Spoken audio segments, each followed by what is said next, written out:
안녕하세요.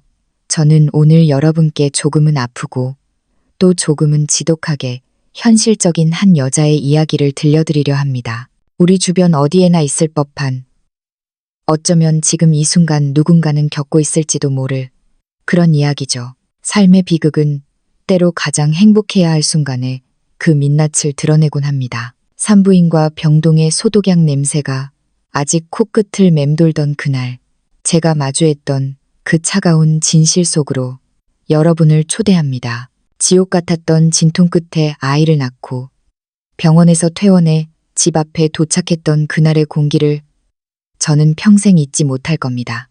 온몸의 뼈를 하나하나 분해했다가 제멋대로 다시 조립해 놓은 것 같은 끔찍한 통증이 전신을 지배하고 있었죠. 무릎은 솜사탕처럼 흥얼거려 제대로 서 있기도 힘들었고, 품에 안긴 생후 사흘 된 아들은 세상 무엇보다 무거우면서도 조심스러웠습니다.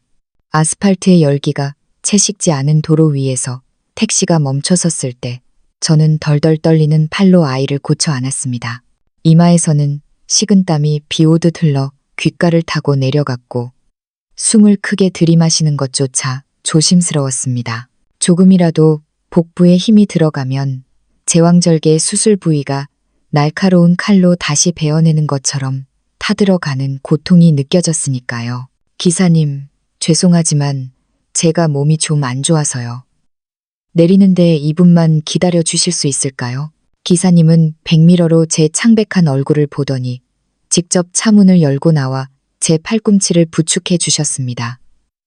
아이고, 산모님 아니세요? 조심해야지.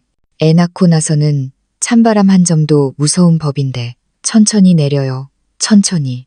전혀 모르는 타인에게서 받은 그 짧은 온기에 눈시울이 뜨거워졌습니다. 하지만 정작 내 남편 박민주는 어땠을까요? 그는 택시 옆에 덩그러니 서서 양손을 바지 주머니에 깊숙이 찔러 넣은 채 무심하게 서 있었습니다. 아이를 대신 받아 안아줄 생각조차 없어 보였죠. 오히려 그는 시계를 힐끗거리며 신경질적으로 저를 재촉했습니다. 아, 빨리 좀 내려봐. 조금만 늦어도 이 근처 주차 자리 다 없어진단 말이야. 그와 싸울 기운조차 없었던 저는 입술을 짓씹으며 한 손으로는 허리를 받치고 다른 한 손으로는 아이를 단단히 고쳐 안았습니다. 우리가 사는 곳은 엘리베이터도 없는 낡은 빌라의 3층이었습니다. 평소라면 단숨에 뛰어 올라갔을 그 계단이 그날따라 에베레스트 산보다 더 높아 보였습니다. 한 계단을 오를 때마다 수술 부위가 터져나갈 것 같은 비명이 터져나왔고 등 뒤는 이미 식은땀으로 축축하게 젖어들었습니다. 민주는 제 뒤에서 짜증 섞인 한숨을 내쉬며 뒤따라왔습니다. 부축 한번 해주지 않는 그의 구두 굽소리가 계단실에 날카롭게 울려 퍼질 때마다 제 가슴속 어딘가도 조금씩 무너져 내리는 기분이었습니다. 간신히 3층 우리 집 현관문 앞에 도착했을 때 제 손은 이미 경련이라도 일어난 듯 덜덜 떨리고 있었습니다. 품 안에 아이가 칭얼거리는 소리를 내며 제 가슴 쪽으로 파고들었습니다. 아가, 다 왔어. 우리 이제 따뜻한 집에 들어가는 거야. 흐릿해진 시야로 겨우 도어락을 누르려던 찰나 민준의 커다란 손이 제 손목바닥을 강하게 눌러 막았습니다. 갑작스러운 행동에 당황한 제가 고통 섞인 목소리로 물었습니다. 뭐 하는 거야? 아파서 정신이 없단 말이야. 빨리 들어가게 좀 비켜봐. 민주는 머리를 긁적이며 제 시선을 피했습니다. 그는 저도 아이도 아닌 현관문에 붙은 낡은 전단지만 응시하며 느릿하게 입을 뗐습니다. 저기, 내가 할 말이 좀 있는데. 수술 부위의 통증이 파도처럼 밀려와 저는 더 이상 참을 수가 없었습니다. 할 말 있으면 들어가서 해. 나 지금 당장이라도 쓰러질 것 같으니까. 그제야 그는 고개를 들어 저를 보았습니다. 목소리는 더없이 부드러웠지만 그 입에서 나온 말은 제 심장을 얼어붙게 만들기에 충분했습니다. 내일 부모님 올라오신대. 손주 보고 싶다고 하셔서. 처음엔 그저 흔한 시댁의 방문 알림인 줄 알았습니다. 그래서 힘겹게 대답했죠. 오시라고 해. 어차피 우리 손주인데. 대신 손님방 내드리고 나 당분간 몸조리해야 하니까. 대접은 당신이 다 해. 난 그럴 기운 없으니까. 그런데 민준이 다시 제 손을 강하게 눌러 막았습니다. 이번엔 아까보다 훨씬 힘이 실려 있었고 말투 또한 더 이상 부드럽지 않았습니다. 당연하다는 듯 강요하는 듯한 목소리로 그가 말했습니다. 아니, 내 말은 당신이 며칠 처갓집에 가 있으라는 거야. 가서 장모님한테 조리 좀 받아. 그 순간 저는 정말로 제 귀를 의심했습니다. 너무 당황한 나머지 몸의 통증조차 잊어버린 채 그를 멍하니 바라보았습니다. 지금 뭐라고 했어? 나 방금 퇴원했어. 그런데 지금 나더러 친정으로 가라고? 민주는 아주 당당하게 고개를 끄덕였습니다. 생각을 해봐. 우리 집이 그리 넓지도 않은데 부모님 오시면 손주 보고 싶어서 안달이실 거 아냐. 당신 여기 있으면 부모님도 불편해서 마음대로 못 쉬실 테고 당신도 눈치 보이잖아. 무엇보다 장모님이 편하잖아. 당신 엄마니까 당신 좋아하는 게 뭔지 다 알 테고 우리 엄마보다 훨씬 더 잘 챙겨줄 텐데. 그의 말 한마디 한마디가 제 가슴에 비수가 되어 꽂혔습니다. 난 내일부터 출근해야 하니까 당신 수발들 여유도 없어. 당신이 처갓집 가는 게 나도 마음 편하고 당신한테도 이득이라니까? 아이를 아는 제 손이 떨리기 시작했습니다. 힘이 없어서가 아니라 치밀어 오르는 분노 때문이었습니다. 제가 박씨 가문의 대를 잇는 아이를 낳기 위해 겪었던 그 사투의 시간들이 주마등처럼 스쳐 지나갔습니다. 병원 침대 위에서 고통 때문에 밤잠을 설쳤던 지난 사흘, 그리고 현관문 앞까지 와서 문턱조차 밟지 못하는 지금 이 상황. 그는 시부모님께 자리를 비워주기 위해 갓 해산한 아내를 내쫓으려 하고 있었습니다. 아이도 제 기분을 느꼈는지 울먹이는 소리를 냈습니다. 저는 심호흡을 하며 불덩이 같은 화를 억지로 눌렀습니다. 여기서 소란을 피워봤자 몸조리도 안 된 제 몸만 상하고 아이만 놀라게 할 뿐이라는 걸 직감적으로 알았기 때문입니다. 저는 이를 악물고 갈라진 목소리로 물었습니다. 그럼 아이는 나 친정 갈 때 아이도 데려가라는 거지? 그 말을 듣자마자 민준의 눈이 반짝였습니다. 아니지. 아이는 두고 가야지. 우리 부모님이 손주 보러 오시는 건데 애까지 데려가면 어떡해. 그리고 당신 몸도 안 좋은데 애까지 돌보면 더 힘들잖아.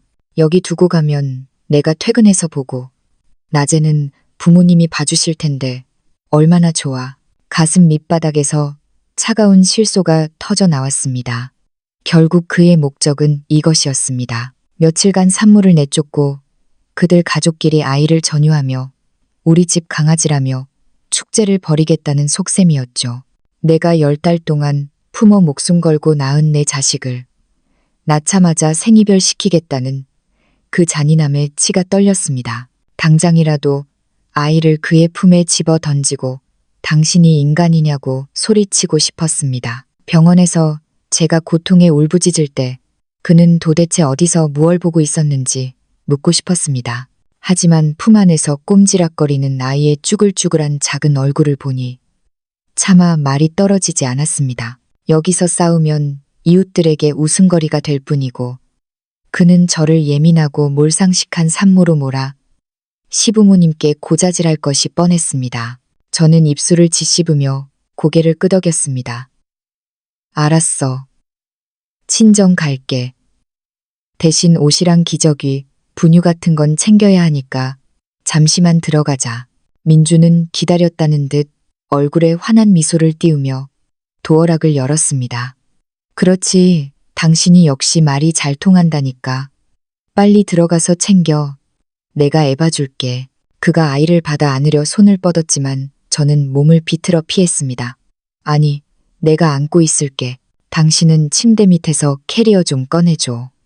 짐을 챙기는 척하면서 아이를 뺏기지 않으려는 본능적인 방어였습니다. 산후의 내 기력으로는 그가 억지로 아이를 뺏으려 들면 당해낼 재간이 없었으니까요. 민준이 아무 의심 없이 안방으로 들어가 캐리어를 찾는 동안 저는 현관문 앞에 서서 3년 동안 내가 읽어온 이 집을 바라보았습니다. 벽에 걸린 웨딩 사진 속에 저는 세상에서 가장 행복한 여자처럼 웃고 있었습니다. 그 미소가 지금은 그 어떤 것보다도 날카로운 풍자로 다가와 제 심장을 찔러댔습니다. 박민준. 그리고 얼굴도 보지 못한 채 내 아이부터 탐내는 당신 부모님들. 어디 한번 두고 봐. 저는 지금 당장 싸우지 않기로 했습니다. 그것은 굴복이 아니라 가장 확실한 반격을 위한 후퇴였습니다. 저는 그들이 생각하는 것처럼 만만한 물렁살이 아니라는 걸, 내 아이를 건드린 대가가 얼마나 혹독한지 곧 뼈저리게 느끼게 해줄 것입니다. 저는 아이를 데리고 천천히 거실로 들어가 소파 위에 눕히고 겉사개로 조심스럽게 감싸주었습니다. 그러고는 안방으로 가서 제 옷가지 두 벌과 아이의 기저귀, 분유, 젖병을 배낭에 챙겼습니다. 무엇보다 중요한 것들. 제 신분증과 통장, 그리고 아이의 출생증명서를 서랍 깊숙한 곳에서 꺼내 배낭 안쪽 주머니에 숨겼습니다. 이 서류들만큼은 절대로 그들의 손에 들어가게 할 수 없었습니다. 민준이 캐리어를 끌고 나오며 의아한 듯 물었습니다. 어라, 그것밖에 안 챙겨? 친정 가면 꽤 오래 있을 텐데 더 가져가지. 필요하면 엄마 보고 사달라고 하면 돼. 무거우니까 이 정도면 충분해. 저는 소파 위에 아이를 다시 품에 안고 현관을 나섰습니다. 가자. 엄마가 기다리셔. 민주는 신이 난 듯 캐리어를 대신 들어주며 택시를 잡으러 내려갔습니다. 아까와는 딴판으로 수술 부위는 괜찮냐. 쉬엄쉬엄 걸어라. 따위의 가증스러운 걱정을 늘어놓더군요. 저는 대꾸조차 하지 않고 한 걸음 한 걸음 무거운 발을 옮겼습니다. 집 밑에 도착하자 그는 비굴할 정도로 친절하게 택시를 잡고 기사님께 부탁까지 했습니다. 기사님, 저희 와이프가 방금 애를 낳아서요. 흔들리지 않게 살살 좀 가주세요. 뒷좌석에 올라탄 저는 그에게 작별 인사조차 건네지 않았습니다. 기사님 출발해주세요. 멀어지는 백미러 속에서 민준이 웃으며 손을 흔드는 모습이 보였습니다. 그 모습이 점이 되어 사라질수록 제 마음속의 분노는 거대한 불꽃이 되어 타올랐습니다. 박민준, 지금 마음껏 웃어도 조만간 당신이 흘릴 눈물은 내가 흘린 피보다 훨씬 더 진할 테니까. 품 안에서 고요히 잠든 아이의 작은 얼굴을 내려다보며 저는 다짐하고 또 다짐했습니다. 아가, 겁내지 마. 엄마가 있잖아. 누구도 널 뺏어가지 못하게 할 거야. 우리를 괴롭힌 사람들에게 반드시 그 대가를 치르게 해줄게. 택시가 친정집을 향해 달리는 동안 저는 등받이에 기대어 눈을 감았습니다. 지금은 정면 승부를 할 때가 아닙니다. 일단 엄마 집에서 몸을 추스르고 기운을 차려야 합니다. 완벽하게 준비된 단 한 번의 일격으로 그들을 무너뜨리기 위해 저는 차가운 침묵 속에서 복수를 설계하기 시작했습니다. 택시가 엄마가 사는 오래된 아파트 단지 입구에 멈춰섰을 때 멀리서 초조하게 서성이는 엄마의 실루엣이 보였습니다. 엄마는 오른손에 보온병을 꼭 쥔 채 단지 입구와 도로 쪽을 번갈아 살피며 딸의 소식을 기다리고 있었죠. 차가 멈추자마자 엄마는 단숨에 달려와 제 품에 안긴 아이부터 확인하려다 제 수술 부위가 닿을까봐 허공에서 손을 멈추고는 눈시울을 붉혔습니다. 아이고, 내 새끼, 고생했다. 정말 고생했어. 이 추운 날에 어떻게 여기까지 왔니? 엄마의 목소리는 떨리고 있었고 그 안에는 말로 다 못할 안쓰러움이 가득했습니다. 택시 기사님은 짐칸에서 캐리어를 꺼내주며 엄마에게 한마디를 보냈습니다. 아주머니, 따님인 모양인데 방금 아이 낳고 온 사람을 이렇게 혼자 보내면 어떡합니까? 잘 좀 보살펴 주세요. 엄마는 고개를 끄덕이며 연신 기사님께 감사 인사를 했지만 민준 씨가 함께 오지 않은 것을 확인하고는 입술을 꾹 깨물었습니다. 엄마의 그 표정 하나에서 사위에 대한 서운함과 딸에 대한 미안함이 그대로 느껴져 제 마음 한구석이 다시금 아려왔습니다. 집 안으로 들어서자마자 코끝을 찌르는 것은 구수한 닭곰탕 냄새였습니다. 엄마는 제가 도착하기 몇 시간 전부터 딸을 위해 정성껏 국을 끓여놓고 기다리고 있었던 것이죠. 엄마는 아이를 침대에 눕히기 무섭게 김이 모락모락 나는 국 한 그릇을 내왔습니다. 3-4시간 동안 푹 고았어. 대추랑 인삼도 넉넉히 넣었으니 기운 차려야 한다. 따뜻한 국물 한 모금이 목을 타고 내려가는 순간 서러움이 복받쳐 코끝이 찡해졌습니다. 병원에 있던 사흘 동안 민준 씨가 사다 준 것이라곤 차갑게 식은 배달 국수나 도시락이 전부였는데 엄마의 국 한 그릇은 마치 제 영혼까지 데워주는 것 같았습니다. 엄마는 제 헝클어진 머리카락을 쓸어 넘기며 한숨을 내쉬었습니다. 민준, 그 사람도 참 어떻게 갓 퇴원한 사람을 친정으로 보낼 생각을 하니 시부모님이 오신다 해도 그렇지 산모가 집을 비워주는 법이 어디 있다고. 엄마의 한탄 섞인 물음에 저는 애써 미소를 지으며 말을 아꼈습니다. 지금 모든 사실을 털어놓으면 엄마는 당장 민준 씨에게 전화를 걸어 한바탕 전쟁을 치를 것이고 그것은 제 복수 계획에 차질을 줄 뿐이었으니까요. 엄마, 내가 오고 싶어서 온 거야. 시부모님 오시면 집도 좁고 불편하잖아. 여기서 엄마 조리받는 게 훨씬 편해. 엄마는 믿기지 않는 듯 미간을 찌푸렸지만 더는 묻지 않았습니다. 저는 아이가 잠든 것을 확인하고 제 옛날 방으로 들어갔습니다. 결혼 전까지 제가 쓰던 방은 엄마가 먼지 하나 없이 깨끗하게 닦아놓아 예전 모습 그대로였습니다. 저는 방문을 닫고 배낭 깊숙이 숨겨온 것들을 꺼내기 시작했습니다. 신분증과 아이의 서류들, 그리고 민준 씨의 서랍에서 몰래 챙겨온 은행카드와 송금 영수증들이었습니다. 어린 시절 소중한 물건들을 보관하던 낡은 철제 상자를 옷장 구석에서 찾아내어 그 안에 증거물들을 조심스럽게 담았습니다. 그리고는 다시 한번 영수증의 내역을 살폈습니다. 500만 원, 800만 원, 심지어 1력만 원. 수신인의 이름은 낯설었지만 계좌 번호 뒷자리는 익숙했습니다. 지난번 민준 씨가 어머니에게 용돈을 보낼 때 잠깐 훔쳐봤던 그 번호와 일치했습니다. 그는 저 몰래 꾸준히 시부모님께 거액의 돈을 빼돌리고 있었던 것입니다. 오후 늦게 민준 씨에게서 전화가 왔습니다. 도착했어. 애는 안 울어. 그의 목소리는 평온하다 못해 경쾌하기까지 했습니다. 응, 잘 도착했어. 엄마가 해준 밥 먹고 쉬고 있어. 제 대답에 그는 만족스러운 듯 덧붙였습니다. 다행이네. 내일 부모님 오시니까 공항 마중 나갈 거야. 내가 상황 다 정리되면 그때 연락할게.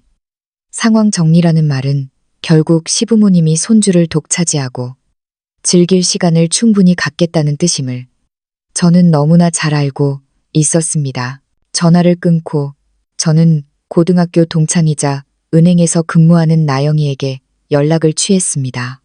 나영아, 바쁜데 미안해. 사실은 부탁할 게 하나 있어서 카드 내역 조회를 좀 도와줄 수 있을까? 나영이는 제가 처한 상황을 듣자마자 자기 일처럼 분개했습니다. 세상에 그런 나쁜 놈이 다 있어. 걱정 마. 내가 내일 출근하자마자 최대한 알아보고 연락 줄게. 너 절대 마음 약해지면 안 된다. 나영이와의 통화를 끝내고 창밖을 보니 벌써 어스름이 깔리고 있었습니다.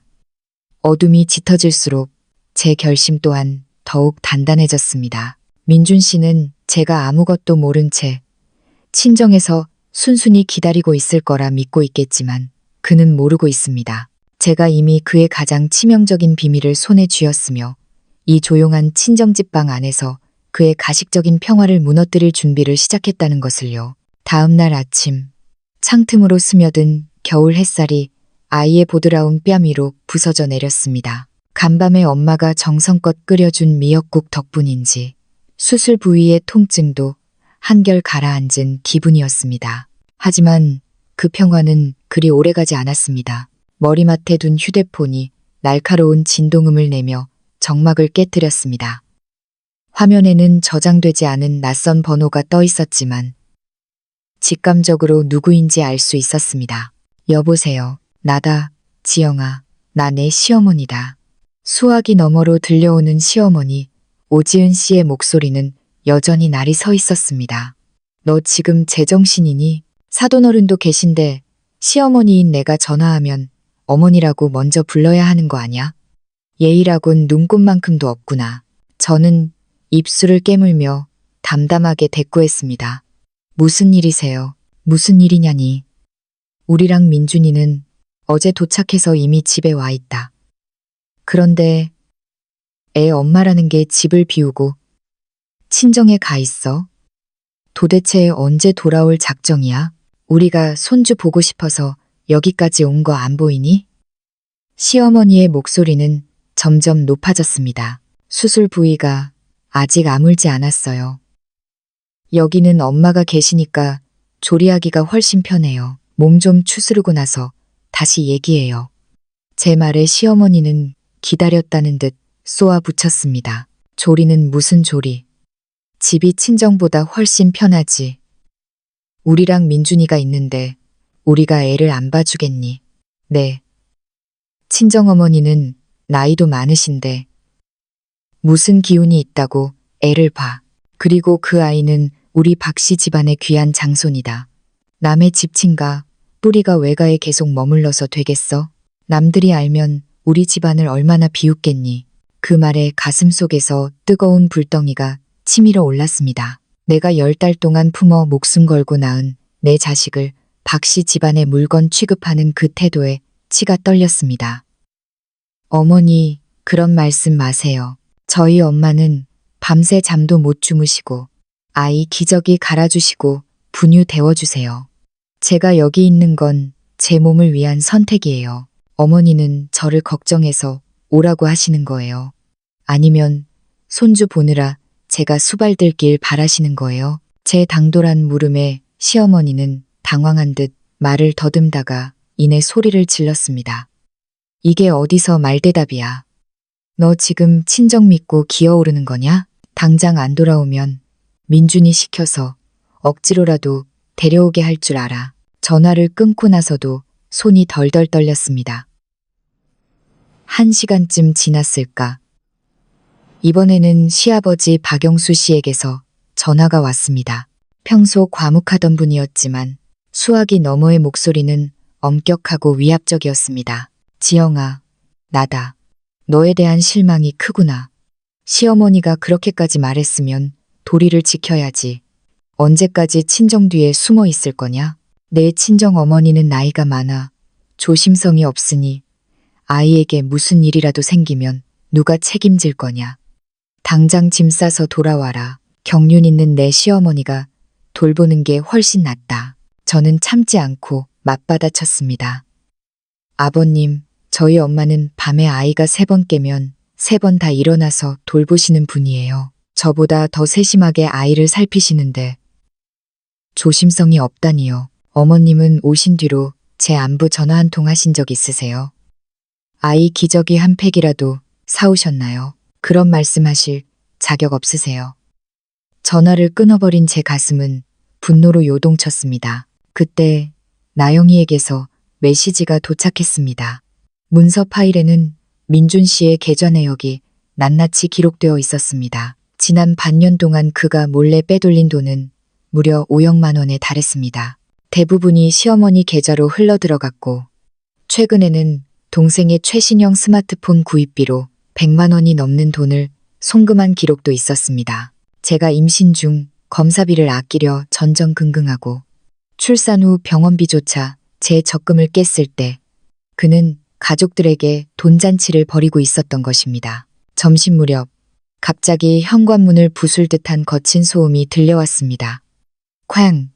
쾅!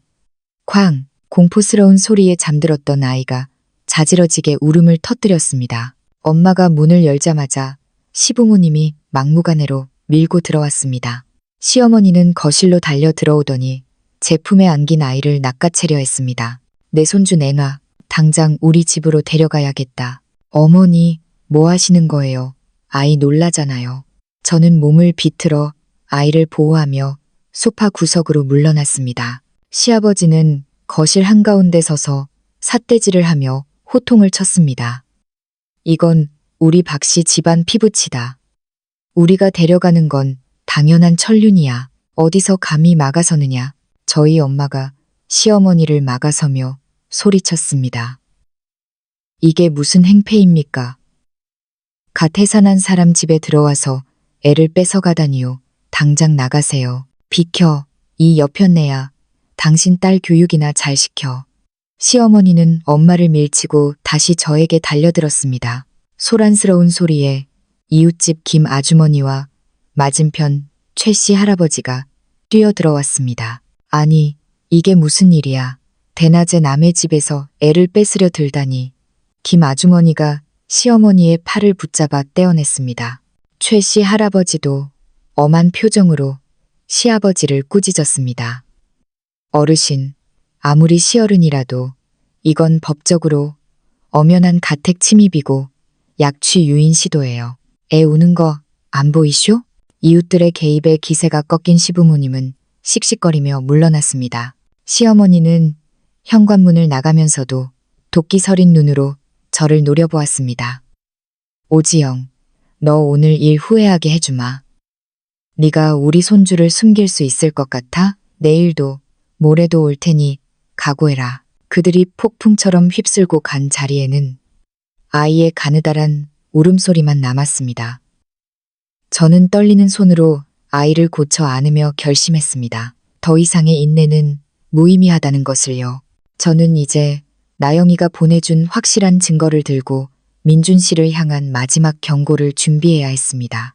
시부모님이 한바탕 폭풍처럼 휩쓸고 간 뒤 서연의 친정집 거실에는 무거운 침묵과 아이의 잦아든 흐느낌만이 감돌았습니다.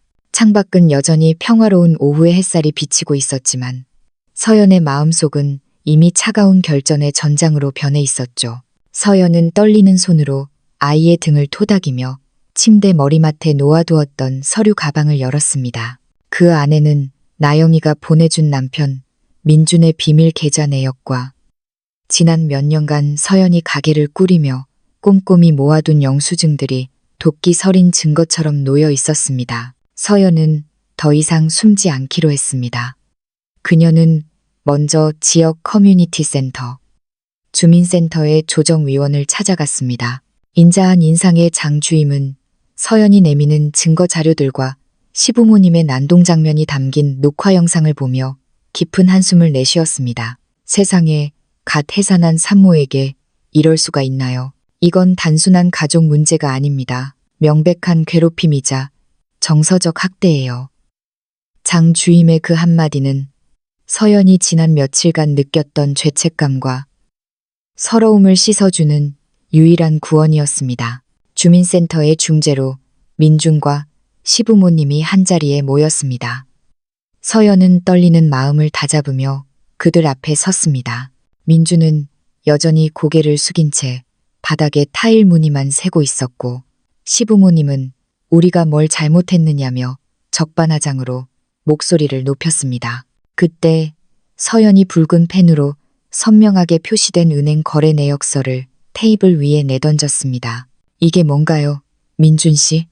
매달 나한테는 300만 원만 생활비로 주면서 뒤로는 어머니 계좌로 500만 원씩 꼬박꼬박 보내고 있었네요. 내가 임신해서 검사비 10만 원 아끼려고 보건소를 전전할 때 당신은 당신 동생 최신영 핸드폰 사주느라 150만 원을 썼더라고요. 서연의 목소리는 낮고 차분했지만 그 안에는 서슬퍼런 칼날이 들어 있었습니다. 민준의 얼굴이 순식간에 흑빛으로 변했습니다. 그건 부모님이 노후 자금이 부족하시다고 해서 동생은 취직 준비 중이라 기 좀 살려주려고. 구차한 변명이 이어질수록 서연의 마음은 더욱 차갑게 식어갔습니다. 서연은 그에게 3가지 조건을 내걸었습니다. 첫째, 지금까지 몰래 빼돌린 돈 200만 원 전액을 일주일 안에 반환할 것. 그 돈은 두 사람의 공동재산이며 아이의 양육을 위해 쓰여야 할 돈이었습니다. 둘째, 모든 경제권은 서연이 가질 것이며 민준의 급여는 1원 한 장 빠짐없이 서연의 계좌로 입금될 것.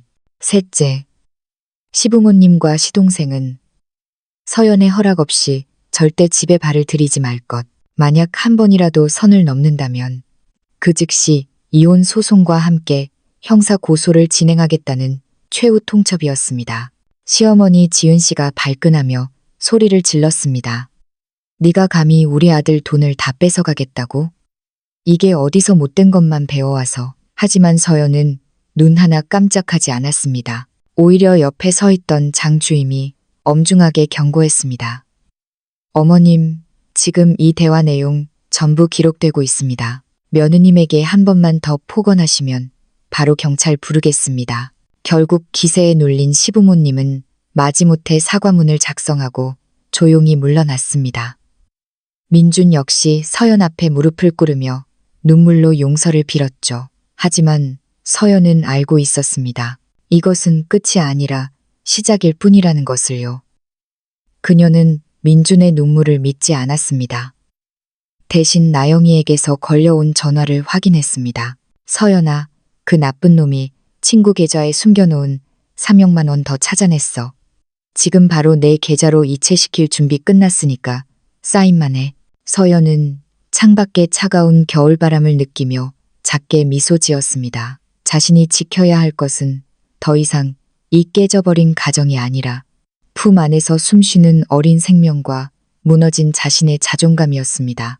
서연은 민준에게 차갑게 말했습니다.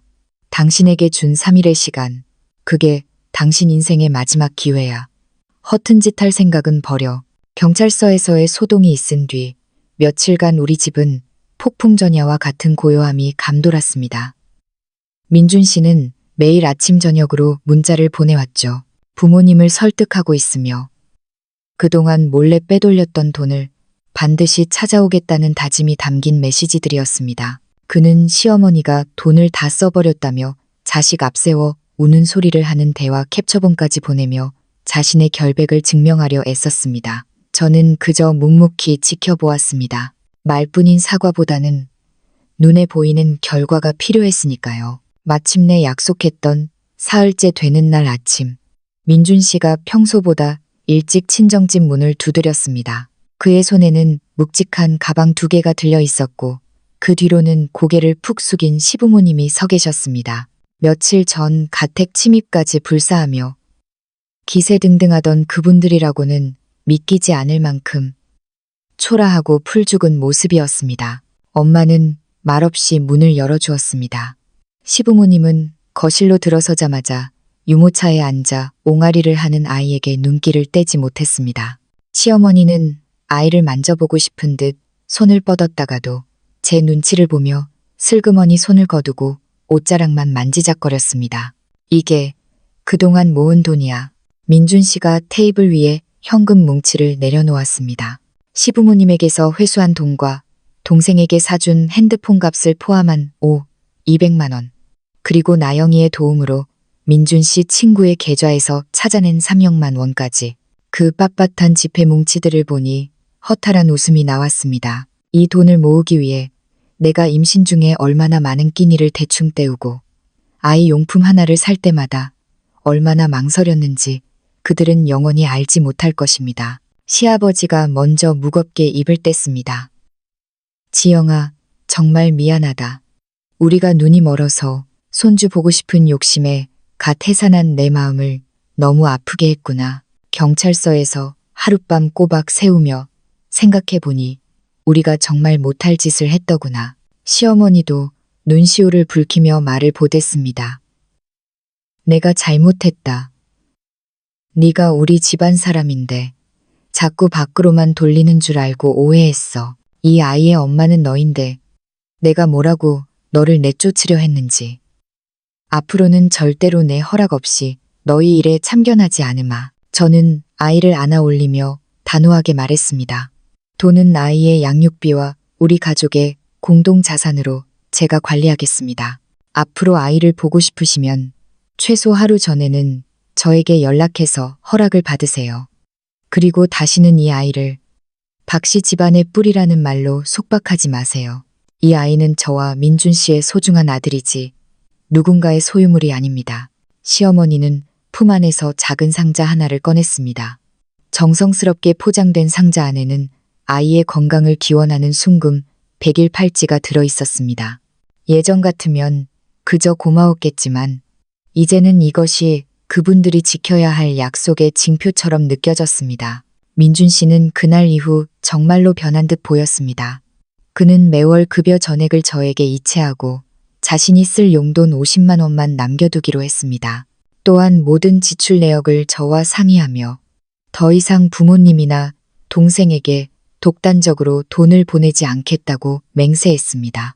한 달여의 시간이 흐르고 저는 다시 우리 집으로 돌아왔습니다. 시부모님은 약속대로 가끔 전화를 걸어 조심스럽게 아이의 안부를 물으셨고 가끔 반찬을 해서 문 앞에 두고 가시기도 했습니다.